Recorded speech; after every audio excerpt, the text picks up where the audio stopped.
사실 제가 한 이제 2주 병원에 입원을 해 있었어요. 근데 그렇게 입원을 해 있는 동안에 이제 많은 분들 전화를 하셔서 목사님 그동안 너무 바빴는데 병원에서 좀 푹 쉬세요. 편히 쉬세요. 이런 이야기들을 이제 많이 해 주셨어요. 그래서 네, 알겠습니다. 잘 치료하고 나갈게요. 이렇게 이야기를 했어요. 근데 제가 이제 병원에 있어 보니까 병원에 있는 시간이 뭐 그렇게 한가한 시간이 아니더라고요. 아침이면 꼭두새벽부터 밥 먹으라고 밥 갖다 주고, 그거 먹고 좀 씻고 있으면 또 의사 만나라 그러고, 의사 만나고 나면 또 치료받으러 가라 그러고, 또 치료받고 오면 또 밥 먹으라고 또 밥 갖다 주고. 그래서 제가 이제 그 들어가 있는 동안 UBC 강의를, 신약통독 강의를 해야 돼서 강의 준비를 한다고 그 병원에 이제 조그만 그 테이블, 사이드 테이블에다가 책이며 성경책이며 뭐를 이제 잔뜩 펼쳐놓고 앉아서 그것만 좀 하려 그러면 점심 먹고 나면 또 오후에 또 치료받으러 가라 그러고, 이제 계속 그거 앉아서 좀 하려 그러면 또 그러고 이러는 거예요. 그러니까 한 번은 이 바이탈을 체크하러 오셨던 간호사님이 저한테, 아니 김미정 환자님은 뭐가 이렇게 바빠요? 이렇게 저한테 얘기를 하더라고요. 그래서 제가 느꼈습니다. 이게 병원에 들어가 있어도 여전히 바쁘네, 이런 생각을 제가 했습니다. 예수님은 어떠셨을까? 오늘 읽은 저희 본문 앞에 절에 보면 1장 34절에는 예수님의 하루, 일상에 대해서 이렇게 이야기를 합니다. 함께 읽어볼까요? 1장 34절 시작. 예수께서는 온갖 병에 걸린 사람들을 많이 고쳐주셨습니다. 그리고 많은 귀신들도 내쫓아 주셨습니다. 예수께서는 귀신들이 예수가 누구신지 알고 있기 때문에 귀신들이 말하는 것을 허락하지 않으셨습니다.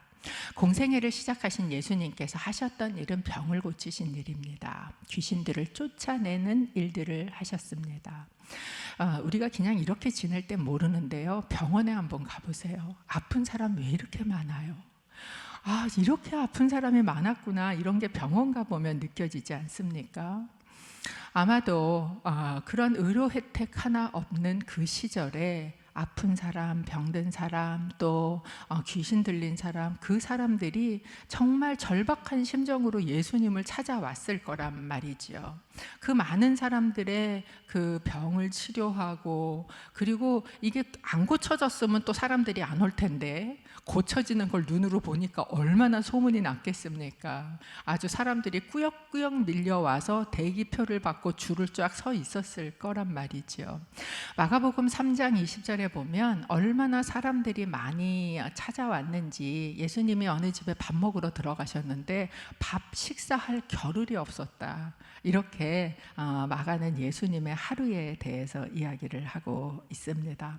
얼만큼 바빴냐? 예수님도 바빴구나. 얼만큼이냐면 미친 듯이 바빴구나 라는 생각이 듭니다. 그런 책이 있어요. 미친 듯이 바쁜 이라는 책이 있습니다. 보여주시네요. 케빈 드영 목사님이 쓰신 이 책인데, 우리의 바쁜 일상에 대한 이야기를 하고 있는데, 우리의 바쁨이라는 게 우리의 삶에 굉장히 큰 위협을 끼친다는 거예요. 네, 우리의 바쁨이 우리의 삶에 끼치는 위협에 대해서 이렇게 이야기를 하고 있습니다. 첫 번째는 기쁨을 빼앗아 간다라는 거예요. 두 번째는 마음을 빼앗아 간다라는 것입니다. 세 번째는 내 영혼이 상하고 있는 것이 인식되지 못하고 감춰진다라는 것입니다. 여러분, 우리가 왜 바쁘게 살까요?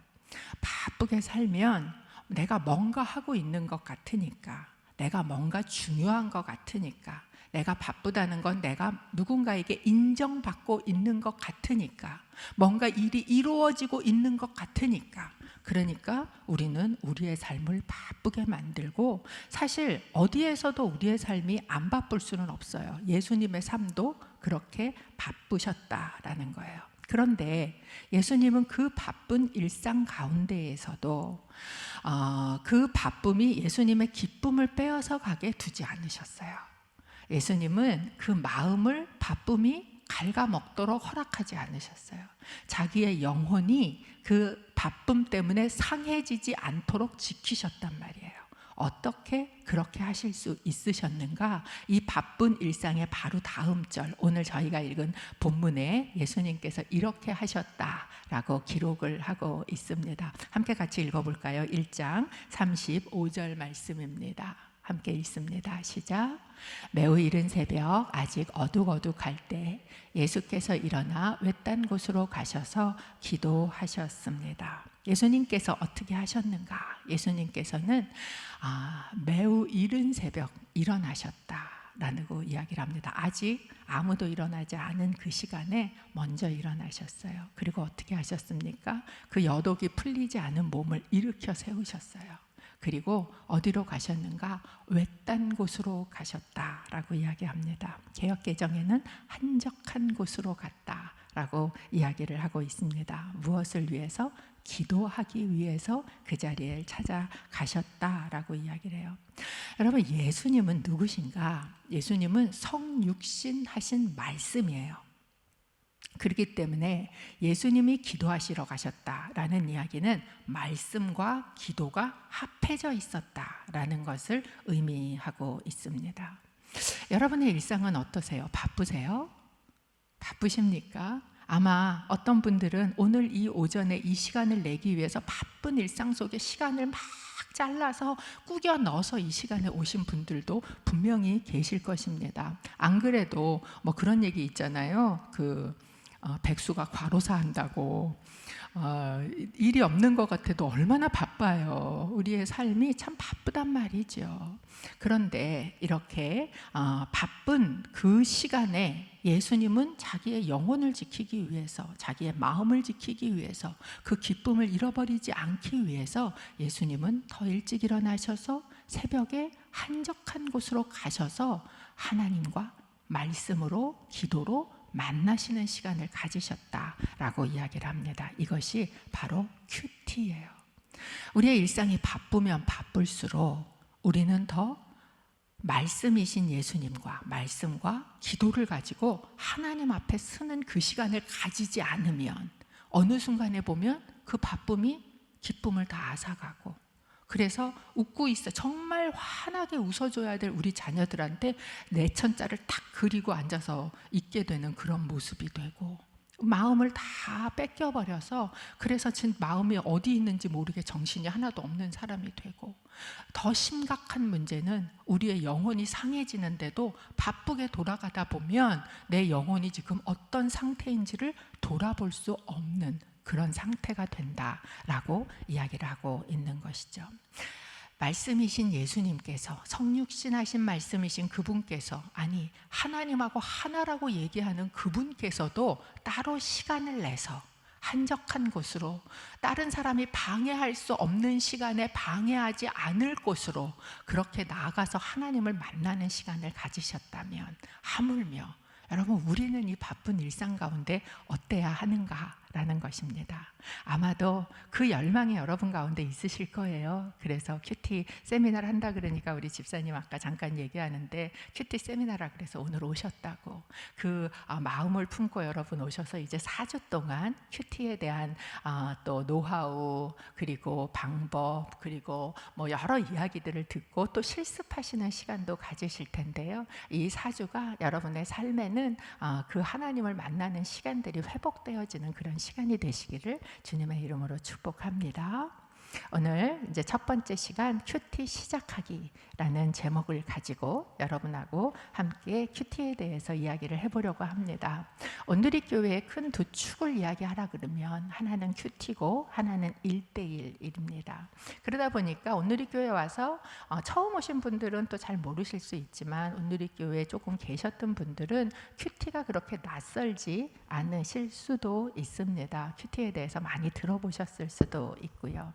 큐티가 무엇인가 라는 것이에요. 먼저 큐티가 무엇인지를 잠깐 한번 저희가 훑어보고 그리고 이야기를 나눠보려고 합니다. 큐티는 quiet time의 앞자를 따서 큐티라고 이야기를 합니다. 조용한 시간이라는 뜻이지요. 그런데 이제 거의 괄호넣기가 여러분 있어 펜이 없으시면 밖에서 이렇게 펜을 하나 갖고 오셔도 좋습니다. 또 이게 괄호넣기를 안 해드리면 그게 또 궁금해서 이게 해결이 안 되시는 분들이 계세요. 그래서 이거는 반드시 해결해 드려야 된다, 이런 생각이 강의를 할 때 가지는 겁니다. 첫 번째, 그런 콰이어 타임의 약자인데 어떻게 하는 것이냐, 첫 번째가 매일 하는 것이다 라고 이야기를 하고 있습니다. 민수기 28장에 보면 하나님께서 이스라엘 백성을 출애굽을 시키셔서 광야로 끌고 가세요. 그리고 그 광야에서 하나님께서 하라고 명령하신 것들이 있는데 그 중에 매일 해야 되는 게 있는데 상번제라는 게 민수기 28장에 등장을 합니다.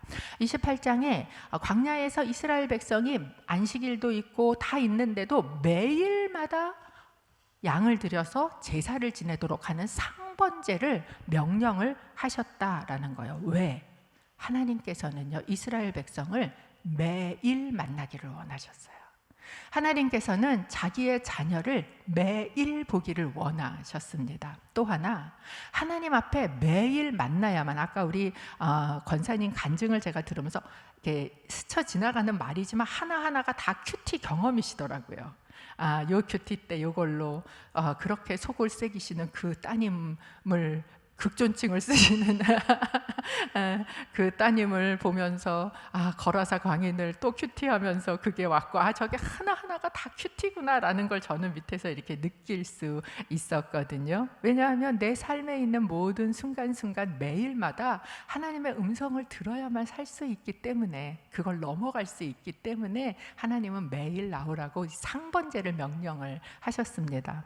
근데 이제 29장에 넘어가면 절기가 나오거든요. 이게 무슨 절, 장막절 뭐 이런 게 나와요. 근데 이제 민수기 29장 12절에 장막절을 너희가 7일 동안 아무 일도 하지 말고 상번제와 안식일 외에 제사를 지내라, 이렇게 얘기를 하시는 말씀이 있는 거예요. 그래서 제가 이제 그 말씀을 한번 큐티를 이렇게 하는 날 그런 생각이 들었습니다. 아니, 매일 제사를 지내려며 또 이제 절기까지 정해놓고 일도 하지 말고 또 제사를 지내라고, 이제 이런 생각이 제 안에 들었어요.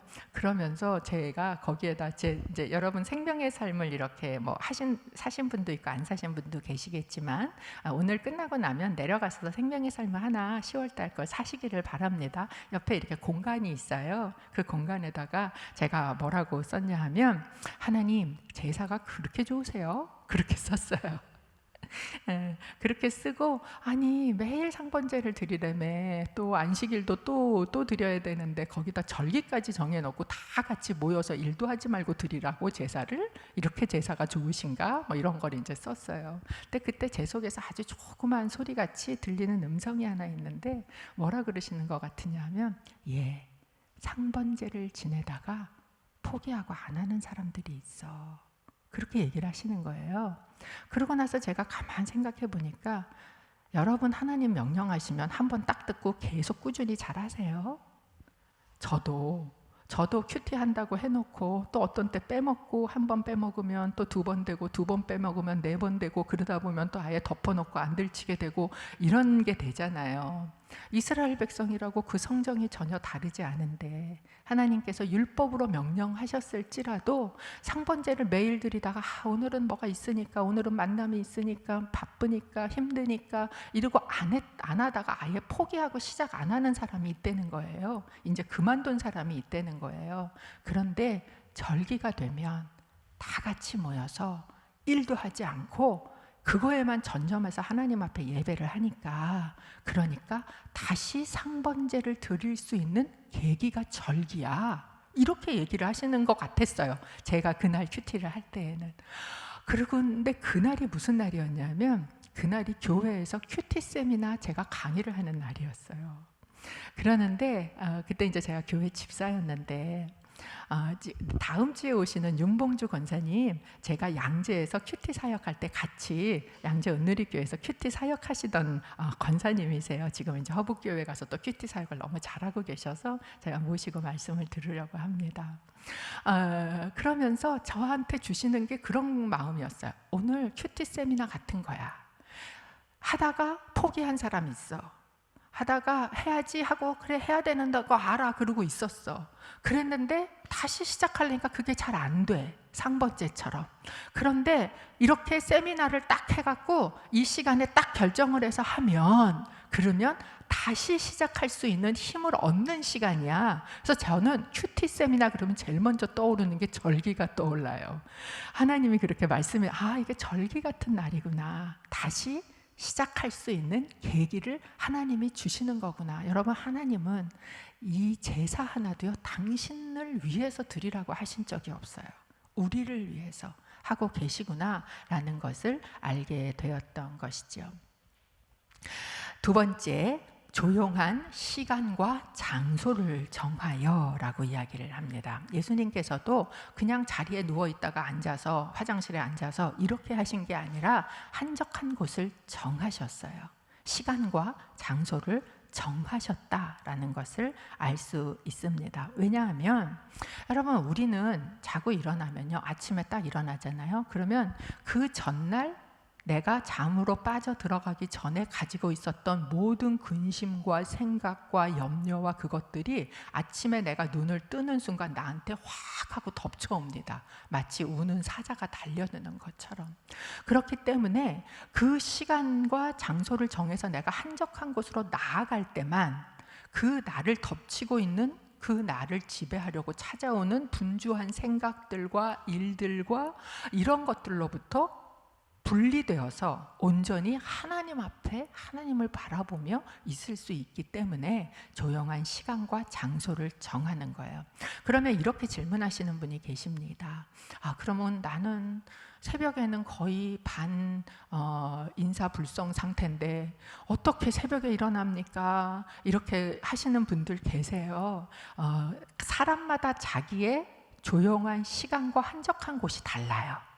그러니까 근데 여기서 중요한 것은 무엇이에요? 그것을 정하는 게 중요한 거예요. 여러분이 이렇게 꼭 어디로 그러면 어디로 산으로 가야 되냐 이게 아니라 어딘가 한 곳에 상을 하나 펴놓는 거예요. 테이블 하나, 비닐 테이블에도 하나 갖다 이렇게 딱 깔아놓고 거기에다가 성경책, 큐티책 딱 놔두고 거기는 내 한적한 곳이야. 그러면 내가 일어나서 이빨 닦고 그리고 적어도 그 자리까지 가서 앉을 때에는 내 마음이, 내 생각이, 내 영이 나의 분주한 일상을 떠나서 그곳으로, 한적한 곳으로 들어가게 된다라는 겁니다. 새벽에 힘드신 분은, 아이가 아직 어려서 너무 뭐가 힘드신 분은 아이가 잠자는 시간. 저도 둘째 아이 낳고 이제 이 큐티 막 훈련을 하고 이럴 때 그때 낮에 아이가 자는 시간, 그 시간은 무조건 큐티 시간. 사실 아이가 간만에 잠이 좀 들면 하고 싶은 게 너무 많아요. 쉬고 싶기도 하고 청소도 좀 해야 될 것 같고 뭐도 해야 될 것 같고. 근데 그때 제가 정했던 한적한 시간은 그 시간이었어요. 아이가 잠이 들면 무조건 나는 베란다로 나가서, 제가 베란다에 이렇게 자리를 하나 마련해 놨었거든요. 제 한적한 곳. 그곳에 나가서 나는 무조건 큐티를 한다. 그러니까 이렇게 각 사람마다 자기가 정해놓은 한적한 곳과 시간이 다를 수 있습니다. 그러나 여기서 가장 중요한 것은 무엇이라고요? 정하시는 것이다.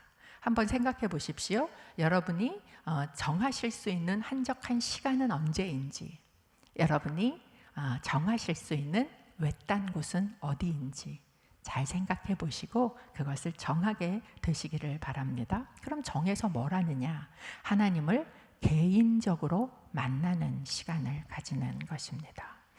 뒤에 이제 조금 더 나누겠지만 하나님을 조금 더 친밀하게 만나는, 개인적으로 만나는 시간, 그것이 바로 큐티입니다.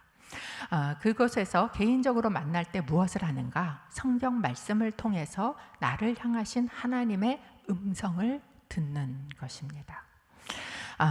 여러분, 하나님께서는요 오늘도 말씀하고 계십니다. 아무도 안 믿으시네요. 하나님은 오늘도 말씀하고 계십니다. 예, 하나님 말씀하고 계세요. 문제는 뭐냐? 내가 들을 것이냐 안 들을 것이냐예요.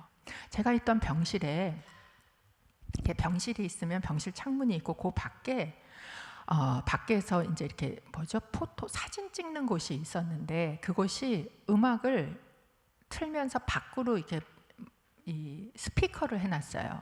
근데 낮에는 한 번도 제가 시끄럽게 느껴본 적이 없는데 자려고 이제 딱 이렇게 누우면 막 거기서 제가 밤새 이게 구슬하나 뭐를 하나 막 이러면서 이제 막 잠을 잘 수가 없는 거예요. 그래서 이상하다. 그러고서 이게 도대체 뭔 소리냐 그거를 캐고 보니까 그 이제 길 건너편 빌딩에 있는 그 사진 찍는 데가 24시간을 하기 때문에 거기에다가서 이제 이렇게 음악을 계속 틀고 있더라고. 근데 낮에는요 거의 들리는지 모르겠어요. 근데 밤이 되면 그 소리가 너무 잘 들리는 거예요. 왜? 조용해지니까.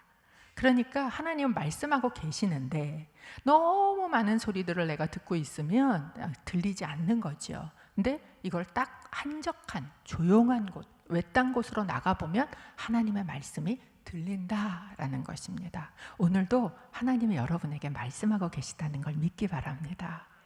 들어야죠. 누구는 듣는 데는데 그렇지 않으십니까? 그래서 그런 일이 있기를 바랍니다. 그 말씀을 듣기만 하느냐? 듣고 묵상하며 라고 이야기합니다. 묵상이라는 건 흘려 듣지 않는다는 거예요. 그냥 이쪽 귀로 들어왔다 이쪽 귀로 슉 흘러나가는, 여러분 우리가 큐티를 한다고 할 때 가장 큰 실패 중에 하나가 뭐냐 하면 이걸 읽는데 그냥 쭉 흘려들어요. 그렇게 흘려서 쭉 듣고는 그 다음에 탁 덮어요. 그러고는 일어나. 그러고 나는 큐티가 안 된대. 그러니까 이 묵상, 이것은 아마 이제 그 뒤에 큐티의 방법을 더 자세히 하는 데서 여러분 배우실 수 있을 것입니다. 묵상하는 것으로 끝나느냐? 그것을 삶에 적용합니다. 말씀은 육신이 되어야 돼요. 그리고 그것이 삶의 변화와 성숙을 이루고자 하는 경건 훈련입니다 라고 이야기를 하고 있습니다. 큐티를 간단하게 정의하면 매일 말씀을 통해서 하나님을 만나는 거예요. 인격이신 하나님을, 말씀이신 하나님을. 그런데 그 하나님과의 만남은 반드시 우리의 삶에 뭐를 일으킵니까? 변화를 일으킨다라는 거예요. 여러분, 하나님을 만난 사람은요 변합니다. 표정도 바뀌고요, 말도 바뀌고요, 가치관도 바뀌고요, 행동도 바뀌고, 시간이 지나면 인격도 바뀌게 되어 있습니다. 그 혈루병 여자는 그 예수님의 옷깃만 만졌어도 어떻게 됩니까? 변화가 일어나는 것을 본인이 느꼈어요. 예수님을, 하나님을 정말 만나면 내 삶에 뭐가 일어난다는 거예요? 변화가 일어난다라는 거예요. 어떤 때는 이 변화는 나도 모를 수 있어요. 그런데 옆에 있는 사람이 느낄 수 있습니다. 말하는 게 좀 바뀌었네. 말 사이사이 예수님을 만나면 더러운 말도 끊어집니다. 성령께로 가는 성령의 욕망이 있어요. 경건함으로 가고자 하는 욕망이 있어요. 근데 반면에 육체로 흘러가고 싶은 욕망이 있습니다. 그런데 여러분, 이 세상을 한번 보십시오. 이 세상은 계속해서 우리에게 뭐를 부추깁니까? TV만 틀면 온갖 홈쇼핑이 나와요. 거기에서 계속 거기서 뭐라 그럽니까? 이거 먹으면 안 아플 거야, 이거 먹으면 예뻐 보일 거야, 이거 먹으면 주름살도 펴질 거야, 이거 들고 다니면 행복할 거야. 계속해서 이걸 소유하면 네 삶이 괜찮을 거야 라는 메시지를 얼마나 우리 안에다 쏟아 넣고 있습니까? 한번 친구들을 만나러 가보십시오.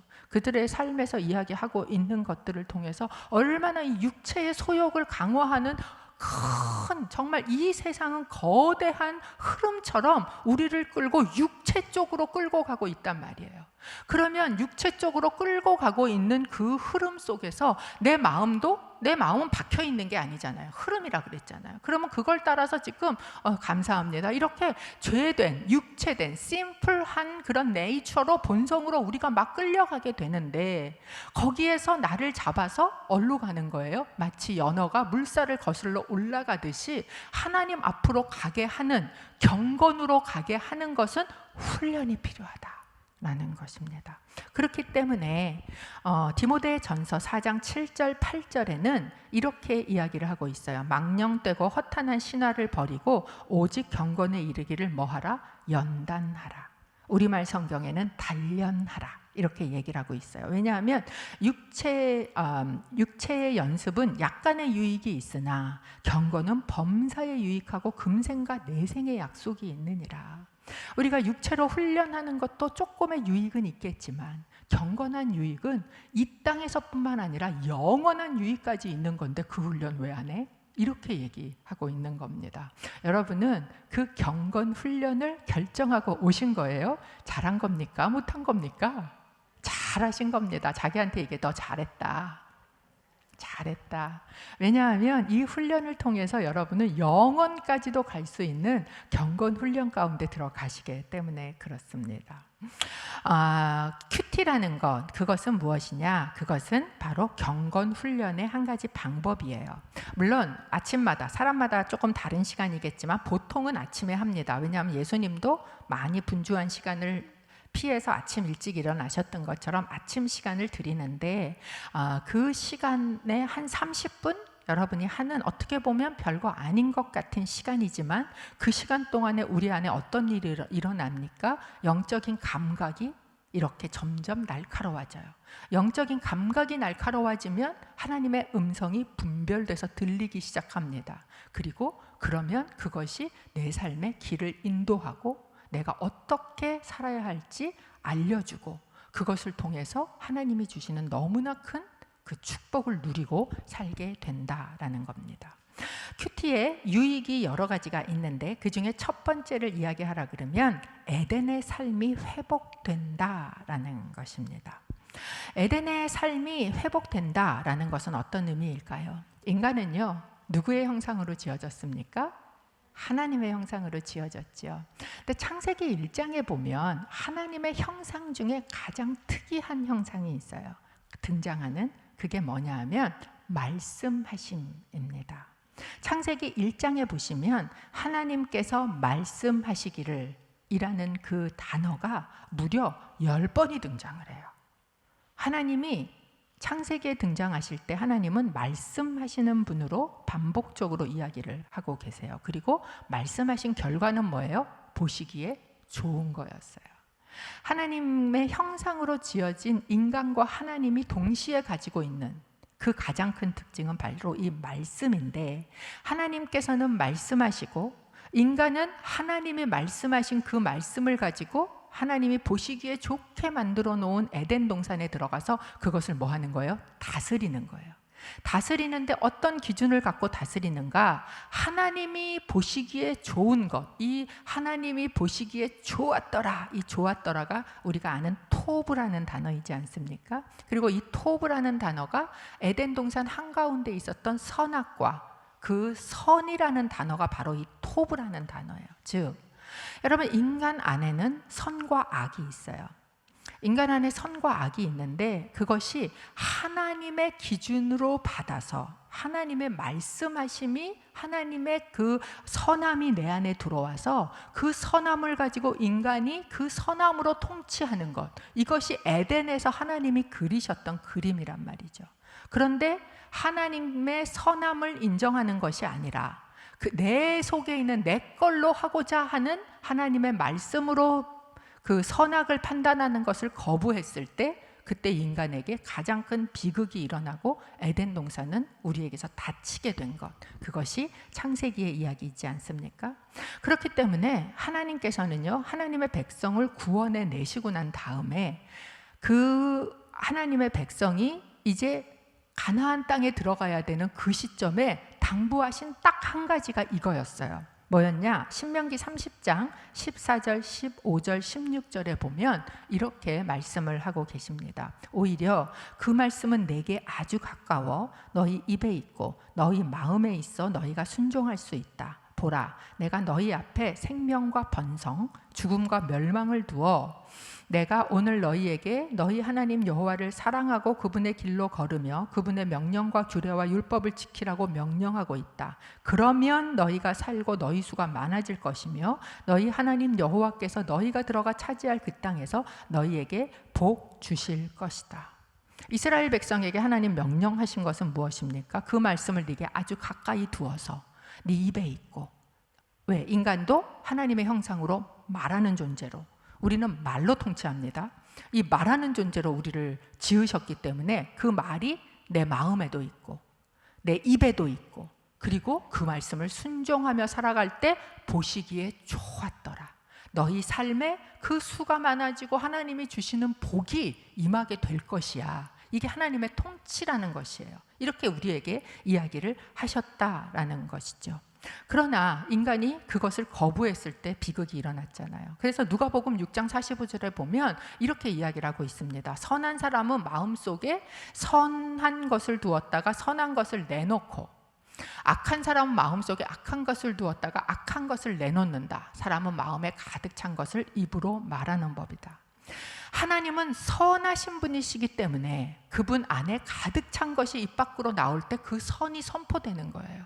그런데 우리 안에는 선악이 있다는 거예요. 우리 안에 선을 놓을 수도 있고 악을 놓을 수도 있어요. 그런데 이 마음속에 선악이라는 건 그 사람의 가치관이거든요. 그 가치관, 이건 선해, 이건 악해, 이건 좋은 거야, 이건 나쁜 거야, 이 기준을 하나님이 아닌 내 기준을 삼고 살아가기 시작할 때 하나님이 보시기에 선하지 않은 것이 내 속에 쌓여가게 되고, 그것이 어느 날 보면 내 입 밖으로 튀어나와서, 그런 경험 없으세요? 내가 말을 하면서도 내가 이 말 하면 안 되는데, 이런 경험 없으세요? 막 말 안 해야지 그러고 입을 자꾸로 탁 닫았는데 그 자꾸 틈 사이로 말이 삐져나오는 경험을 해보신 적이 없으십니까? 저는 있어요. 내가 왜 이러지 도대체? 이거 하면 안 되는데, 알아요 내 머리에. 근데 결정은 내 머리로 하는 게 아니더라는 거죠. 마음이 하는 거예요. 그러니까 내가 하고 싶은 거야. 그 말이 쏟아내고 싶은 거야. 왜? 내 속에 그 악이 가득하니까. 그렇기 때문에 이 우리 안에 뭐예요? 그 우리 안에 하나님의 선을 채우는 작업이 필요하단 말이에요. 매일마다 하나님 앞에 가서 이건 선이에요, 이건 악이에요, 하나님이 이건 선이야 라고 하시는 걸 내 속에다가 확 받아들이면 그게 내 속에 쌓여져 있다가 나한테서 그 선이 나가게 된다라는 것을 기억하셔야 됩니다. 그렇게 되면 어떤 삶이 되는가? 에덴의 삶이 된다는 거예요. 여러분, 에덴은 더 이상 닫힌 곳이 아닙니다. 예수님께서 십자가의 죽으심으로 지성소를 열으신 것처럼 이미 에덴을 열으셨어요. 에덴이 열려 있어요. 문제는 뭐예요? 놀라운 사실은 뭐예요? 안 들어가. 그래서 여러분, 이 말씀을 가지고 하나님의 그 선함 가운데 들어가면, 그 선을 내 속에 쌓으면 우리가 한테 에덴의 삶이 회복되어진다라는 겁니다. 에덴의 삶이 회복되어지는 가장 큰 특징은 뭐냐? 하나님의 관점으로 보게 된다라는 것이죠.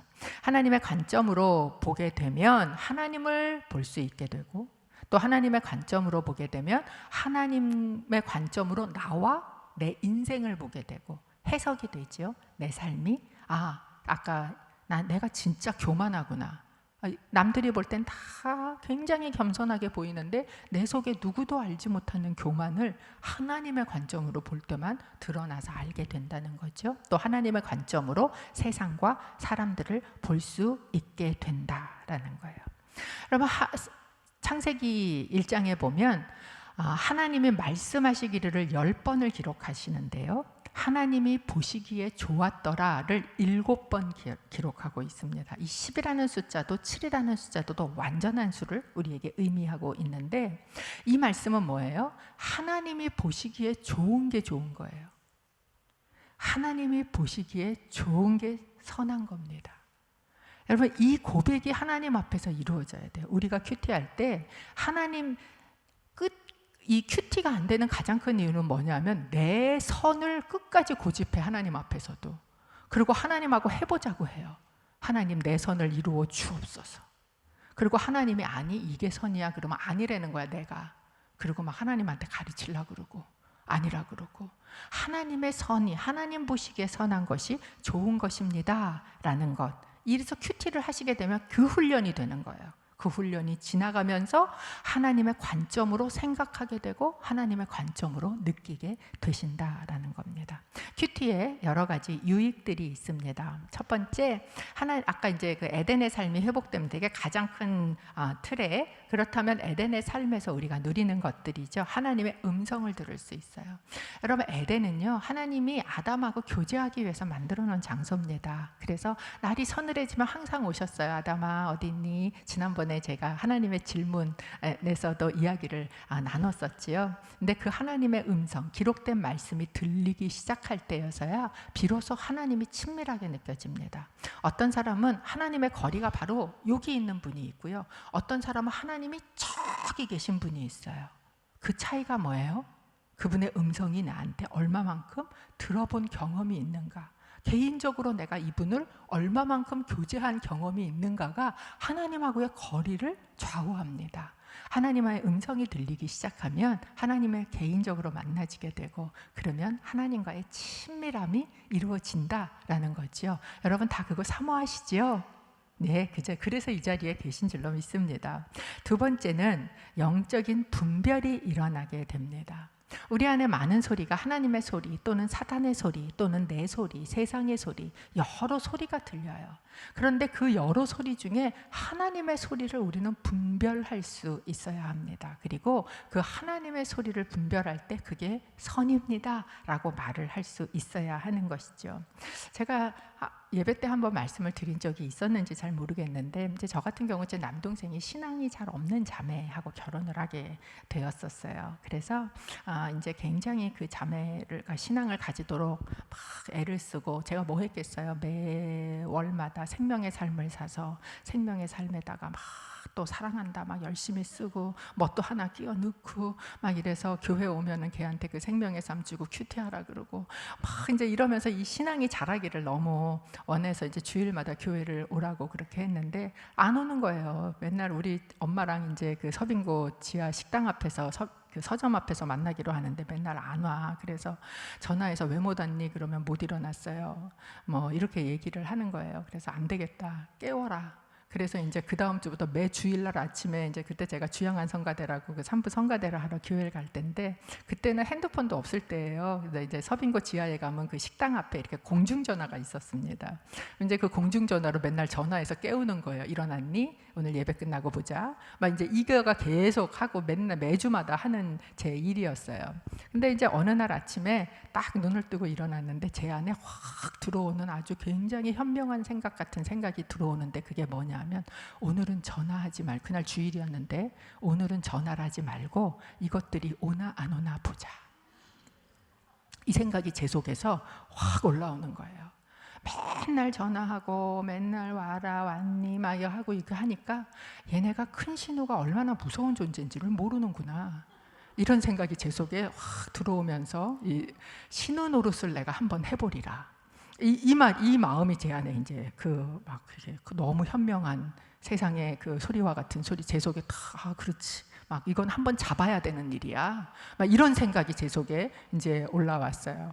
그래서 이제 그날 그 아침에 일어나서 주일이었는데 아침에 이제 교회 가기 전에 큐티를 하느라고 큐티책을 딱 펼쳤습니다. 근데 그때 희한하게 그런 시즌이었어요. 뭐였냐면 저희 생명의 삶이 편집이 이제 가끔씩 바뀌기도 하는데, 그때는 계속 성경이 쭉 진행하다가 주일마다 시편이 한 편씩 들어간 거예요. 그러니까 어제까지 읽은 말씀이 아닌 뜬금없는 시편이 그날 등장을 했어요. 근데 시편이었는데 시편 9절에 이러한 말씀, 이제 악인에 대한 얘기였는데 이런 말씀이 있는 거예요. 그는 굴 안에 있는 사자같이 조용히 웅크리고 가난한 사람을 잡으려고 기다리다가 가난한 사람을 잡으면 그물로 덮쳐서 끌고 갑니다.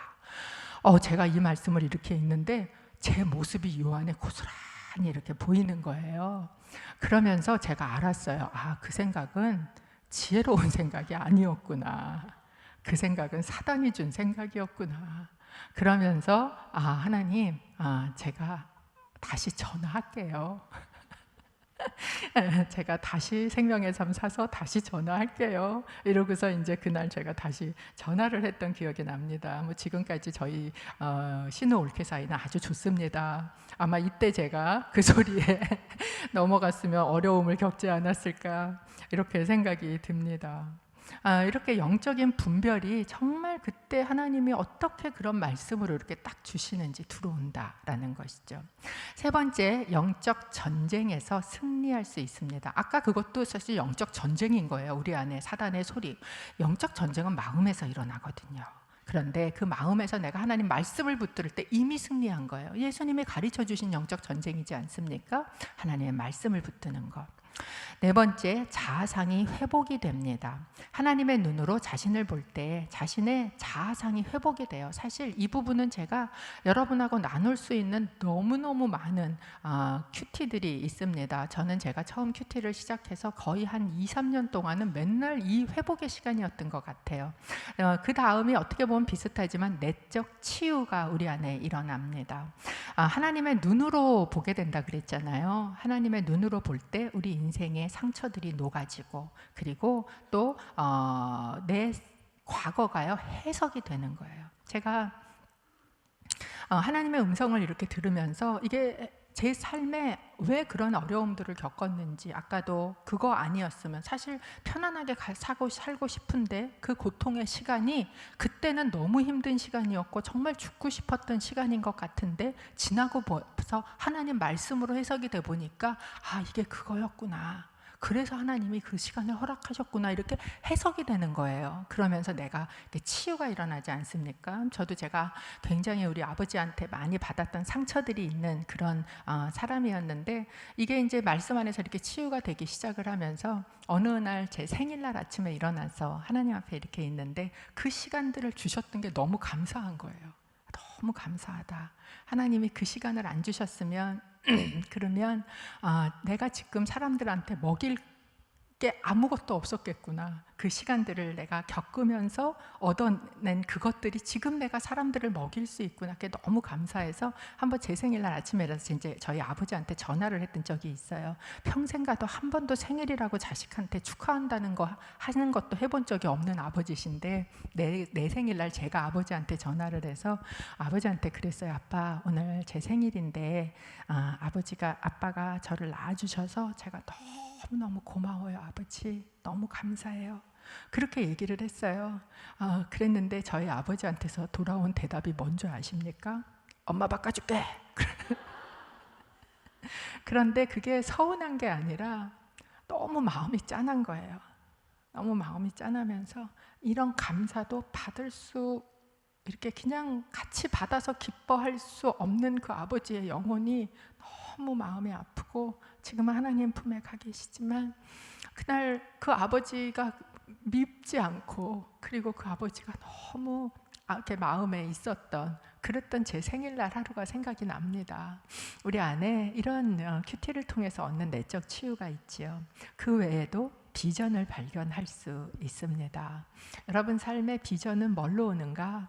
바로 이 말씀으로 인도되는 거죠.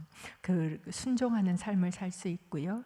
또 구원의 기쁨이, 감격이 날마다 새로워지실 수 있습니다. 또 예배하는 삶, 우리가 아침에 주님하고 개인적인 예배를 드렸으면 우리의 예배가 얼마나 뜨거워지시겠어요. 예배하는 삶을 살 수 있게 됩니다. 마지막으로 언약의 축복도 누리며 살 수가 있습니다. 여러분, 언약은 하나님의 약속이잖아요. 그 약속이 때로는 내 삶에서 흐릿해지는 것 같을 때에도 그 약속을 붙들 수 있다라는 것입니다. 제가 저희 아버지가 사업이 실패하시고 저희 어머니가 이제 가게를 하면서 자식들을 공부시킨다고 가게를 시작하셨더랬어요. 그리고 이제 가게 문을, 대학로에서 가게를 하셨는데 가게 문을 닫고, 그리고 이제 집에 평촌 사시는데 평촌까지 가시려면 중간에 지하철이 끊겨요. 지하철이 사당까지밖에 안 가. 그럼 이제 사당역에서 내려서 광역버스를, 그 시절에 이제 가게 문 닫는 밤 시간이니까 이제 광역버스를 타고 집에까지 가시는 그런 상황이 되어 있었는데, 어느 날 아침에 저희 엄마가 이제 전화가 온 거예요. 뭐냐면 병원에 계시다는 거예요. 그래서 어떻게 된 건가 하고 얘기를 들어보니까 이제 밤에 가게 문을 다 닫고 늦은 시간, 겨울이었는데 그 사당의 지하철 층계가 굉장히 높습니다. 거기 이제 광역버스를 타러 코트 속에다가 이렇게 주머니에다 손을 넣고 그 지하철역을 막 이렇게 올라오시는데, 위에서 남자 2명이 술 취한 사람이, 밤 늦은 시간이니까 막 술 취한 사람이 싸웠는지 어쨌는지 모르겠지만 막 둘이 이렇게 하다가 저희 엄마를 밀은 거예요. 그래서 그 층계 꼭대기에서부터 밑에까지 굴러 떨어지셨어요. 그랬는데 마침 청원경찰이 거기 있다가 이제 저희 엄마를 해갖고 그 옆에 있는 병원에다가 입원을 시키고, 그리고 이제 저희 어머니가 전화가 아침에 일찍 왔더라고요. 내가 이렇게 병원에 입원해 있다고. 근데 이제 그걸 듣고 전화를 끊었는데 제가 너무너무 마음이 속이 상한 거예요. 너무 속이 상하고 온 제 속이 막 이렇게 들끓으면서 이제 그때만 해도 저희 아버지에 대한 이 미움과 모든 탓은 다 아버지 탓 막 이러고 있던 시절이라 도대체 우리 아버지는 맨날 술 먹고 집에서 뭐 하고 있는 거야, 누워가지고. 적어도 가서 같이 그거라도 하고 들어왔으면 이런 일이 없잖아서부터 시작을 해서 우리 엄마는 저러고 누워있는데 나는 이러고 지금 뭐 하고 있나서부터 시작해서 이제 막 온갖 그 제 속에 또 제가 그 K 맞다리거든요. 그러니까 완전 막 그 모든 게 제 속에 너무나 마음이 힘들고 도대체 왜 하나님은 이렇게 하시는가 싶기도 하고, 그렇게 예수 안 믿는 집에 시집 와서 다 예수 믿게 하느라고 그렇게 고생하고 몇십 년을 그 고생을 하고 다 예수 믿게 하느라고 살았으면 이제는 좀 편하게 살게 해주실 만한 거 아니야? 라는 생각이 제 속에서 이제 막 올라오고 있었었죠. 근데 애들 학교 보내고 엄마 병원에 가봐야 되겠다 이렇게 마음을 먹으면서 그래도 큐티는 해야 되는 일이죠. 왜 아침에 그 큐티를 하지 않으면 내가 하루를 살 수 없으니까. 그리고 이제 그날 큐티 책을 펼쳤는데 그날 말씀이 창세기 40장이었습니다. 창세기 40장은 요셉이 억울하게 감옥에 들어가서, 그래서 감옥에서 술 맡은 관원장, 떡 맡은 관원장 그 꿈을 해석해주고 그런 이야기였어요. 근데 그날 큐티의 맨 마지막 구절이었어요. 이 말씀이었습니다. 창세기 40장 23절. 하지만 술 맡은 관원장은 요셉을 기억하지 않고 잊어버렸습니다. 이 마지막 문장이요, 제 가슴에 먹먹하게 꽉 들어오는 거예요. 그러면서 너무 화가 나는 거예요. 여러분, 사람은요 머리보다 마음이 움직인다 그랬죠. 큐티도 사실 마찬가지예요. 오늘 여러분이 하실 훈련이기도 하지만 큐티 안에서 내가 느끼는 감정을 찾는 게 큐티에서 굉장히 중요합니다. 사람은요 감정으로 만나지거든요. 인격이라는 게 머리로만 가지 않아요. 그래서 이제 이날 이걸 했는데 제 속에서 분노가 확 올라오는 거예요. 너무 억울하잖아요. 이 어린애가 지금 거기까지 팔려가서, 그래서 이렇게 억울한 일을 당하고 그리고 지금 감옥에까지 들어가가지고 그렇게 해줬으면 이제 자기가 나갔으면 얘를 갚아줘야지. 잊었대, 잊어버렸대. 이게 저한테 너무 화가 나는 거예요. 그러면서 제 속에서 갑자기 나도 모르게 튀어나온 한마디가 뭐였냐면, 도대체 하나님 뭐 하고 있는 거야? 이게 저한테서 튀어나왔어요. 근데 그때 제 마음에 들어오는 그 하나님의 음성은 뭐였냐면, 뭐 하고 있었을 것 같니? 그러세요. 제가 왜 이제 그 하나님의 질문을 얘기하면서 하나님께서 의외로 질문하시는 적이 많다 이 얘기를 말씀드렸잖아요. 저는 큐티 때 하나님이 질문하신 적이 진짜 많았어요. 그러면 그 질문을 붙들고 제가 앉아야 있는 거예요. 뭐 했을 것 같니? 그러세요. 그래서 이제 가만히 앉아서 저도 성경을 아니까 생각해 보니까 그렇지, 그 안에 있었지만 결국은 바로를 통해서 또 꿈을 꾸게 되고 또 나오게 되고 그리고 총리 되시느라고 하나님께서 일하고 계시잖아요. 근데 이때는 잊어버렸다 그러니까 제가 화가 나고 그리고 하나님도 다 잊어버린 것 같고, 그래서 하나님 그때도 일하고 계셨네 이런 생각을 품고 있는데, 그때 하나님 제 속에 주셨던 말씀이 나 네 엄마 안 잊어버렸어. 사실 저는 하나님한테 저희 엄마 얘기를 하지 않았거든요. 그랬는데 제 속에는 마치 하나님이 우리 엄마를 잊어버린 것 같았어요. 그런데 안 잊어버렸어. 너는 네 자식이랑 맛있는 거 먹을 때 네 엄마 잊어버리지, 나는 그 딸을 잊어버린 적이 없다. 이렇게 이야기를 하시더라고요. 그래서 그리고 이제 그 말씀에 제가 이렇게 기도를 하고 있는데, 그때 그 시절에 처음 나왔던 찬송이에요. 그 찬송이 저도 한두 번인가 듣고 잘 모르던 찬송인데, 그게 정말 영이 이 단전에 있다 그러는데 이 속에서부터 이렇게 찬송이 하고 토하듯이 나오는 경험을 그때 제가 했어요. 근데 그 찬송이 뭐였냐면, 나의 가는 길 주님 인도하시니 그는 보이지 않아도 날 위해 일하시네. 그는 보이지 않아도 날 위해 일하시네. 지금 다 요셉을 잊은 것 같아도 하나님은 그를 위해 일하고 계셨던 것처럼 지금 네가 생각할 때는 잊은 것 같냐? 그런데 나는 안 잊었어. 나는 일하고 있어. 이렇게 이야기를 하시는 그 경험, 그 언약의 말씀. 제가 병원에 가서 지금도 기억나요. 병원에 들어갔더니 저희 엄마 완전히 다 막 멍투성이, 그리고 이제 누워있는 그 엄마한테 제가 문을 열자마자 했던 첫 번째 말이 뭐였는 줄 아십니까? 엄마, 하나님의 엄마 안 잊어버렸대. 아마 지금 우리 엄마 이거 유튜브로 보고 계실 텐데 안 잊어버렸대.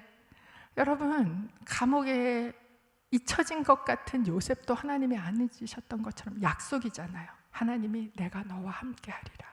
이 언약의 약속을 내 삶의 상황에서 붙들 수 있는 것, 그것은 무엇입니까? 그것은 바로 이 큐티가 그 말씀을 그때 붙들 때 가능하다라는 것입니다. 여러분, 오늘 여러분은 이제 큐티를 시작하십니다. 이 큐티를 시작하실 때 결단을 좀 하는 시간을 가졌으면 좋겠어요. 여러분이 가지고 계신 그 강의 안에 보시면 헌신과 결단이 있습니다. 여러분, 이 훈련이에요. 그렇기 때문에 헌신이 필요하고 결단이 필요합니다. 그곳에 아침마다 하나님의 말씀을 듣는 것으로 하루를 시작할 것을 결단합니다. 거기에다가 여러분의 그 이름을 적어 넣으시기를 바랍니다. 또 하나님께서 말씀을 깨닫게 해주시는 만큼 순종하기로 결단합니다. 이름뿐인 크리스찬이 아니라 삶으로 말하는 크리스찬이 되기 위해 큐티를 통한 경건 훈련에 최선으로 임할 것을 결단합니다. 오늘 적으시고요. 그리고 이름과 서명을 여러분이 해주시기를 바랍니다. 좀 이따가 여러분이 조별로 하실 때 그것을 보시고요. 옆에 한 분 이상 그분이 사인하신 거 옆에 보증 사인을 하세요. 그래서 내가 이거 보증인입니다. 이렇게 조안해서 사인을 하게 되시기를 바랍니다. 여러분, 하루를 하나님의 말씀을 듣는 것으로 시작하시기를 바라고요. 또 깨닫게 해주시는 만큼 결단하게 되시기를 바라고, 또 큐티를 통한 경건 훈련에 최선으로 임할 것을 결단하십니까? 네, 감사합니다. 이제 저희 그 큐티 실습을 하나 하려고 합니다. 시간이 좀 가긴 했지만 큐티 실습 제가 저기 창세기로 해보려고 그랬는데 너무 본문이 길어서 사실 오늘 여기다가 하기가 조금 불편해서, 그래서 요한복음 12장 말씀을 여러분에게 갖고 왔습니다. 요한복음 12장 1절에서 8절 이 말씀을 여러분이 이제 이 시간에 읽으시면서 조용히 여러분이 읽으시면서 한 5분 시간을 드릴 텐데요. 읽으시면서 그 복음서와 역사서를 묵상하는 포인트를 제가 밑에 드렸는데요. 구체적인 사건이나 그 시공간 안으로 본문으로 들어가시는 거예요. 들어가서 한번 보시는 거예요. 어떤 일이 일어나고 있지? 어떤 소리가 들리고 있지? 어떤 냄새가 나고 있지? 이런 것들을 그 안에서 이렇게 경험해 보시는 겁니다. 두 번째, 거룩한 상상력으로 사건을 체험하시는 거예요. 등장인물 중에 한 명이 되시는 것도 좋습니다. 세 번째, 심리적인 흐름을, 영적인 흐름을 읽으십시오라고 아까 제가 말씀드렸는데, 감정을 찾으세요. 여러분께서 그 자리에 누구로 있으실 때 어떤 감정이 드시는지. 사실 이 본문은 제가 하나님하고 했던 굉장히 귀한 큐티 중에 한 본문입니다. 저는 그때 이 등장인물 중에 누가 됐었냐면 예수님 발밑에 깔려있는 러그가 됐었어요. 제가 이 본문에 들어가서 쭉 이 본문을 보면서 사람 소리도 들리고 사람들이 왁자지껄 잔치를 하고 있고 막 마르다가 음식도 해서 이거 내가라고 하고 있고 막 이러고 있는데, 마리아가 나와서 이 향유옥합을 예수님 머리에 붓고 발을 닦는데 이게 쭉 흘러내리는데, 그 밑에 보니까 시멘트 바닥도 아니잖아요. 흙바닥이에요. 근데 그래도 식탁 밑에는 러그 같은 게 하나 깔려 있더라고요. 제 상상 속에는. 근데 그게 흙바닥 위에 사람이 밟아서 얼마나 꼬질꼬질 더러워져 있는지, 그 더러워진 그 카페트 위로, 그 러그 위로 이 비싼 나드 향유가 콸콸콸콸 예수님 밑으로 쏟아져 내리는 거예요. 그런데 그 카펫이 얼마나 놀랐을까? 얼마나 기가 막혔을까? 평상시엔 아무도 나를 쳐다도 안 보고 맨날 발로 밟아대더니 이 카펫이 흘러내리는 이 경험을, 그러면서 그때 제가 어떤 경험을 했냐면, 그 예수님 발밑에서 향유를 부어봤던 그 자리에서 고스란히 십자가 밑으로 들어가서 내 위로 쏟아지는 예수 그리스도의 보혈을 뒤집었었던 경험을 했던 그런 저에게는 굉장히 귀한 큐티 본문입니다. 이 시간에 이제 여러분 시간을 좀 한 10분 드릴 텐데요. 이제 큐티를 5분 정도, 이게 좀 시간을 드려야 되는데 오늘 시간 배정을 잘 못했네요. 이 시간에 여러분 잠시 큐티 하시는 시간을 가지도록 하겠습니다. 온라인으로 하고 계시는 분들은요, 요한복음 12장 1절에서 8절 말씀을 펼치셔서 노트에다 큐티를 하셔도 좋고요, 아니면 생명의 삶을 꺼내셔서 큐티를 하셔도 됩니다. 이 시간에 실습을 한번 해보도록 하겠습니다. 하나님 아버지, 오늘서부터 4주 동안 이제 큐티 훈련을 하려고 합니다. 주님, 우리의 영적 감각이 날카롭게 되살아나기를 기도합니다. 말씀을 대할 때 그 안에서 하나님의 음성이 들리기를 소원합니다. 하나님, 처음에 다 안 돼도 차근차근 이 훈련의 과정을 나아가며 하나님하고 친밀함이 쌓여지게 하여 주옵소서. 이제는 우리의 구주가 되신 예수 그리스도의 은혜와 하나님 아버지의 사랑하심과 성령 하나님의 교제 교통하심이 주님 안에서 말씀을 사모하고 말씀을 묵상하며 정말 내 삶이 변하기를 소원하는 귀한 하나님의 자녀들 머리 위에 이제로부터 영원토록 함께 하시기를 간절히 축원하옵나이다. 아멘.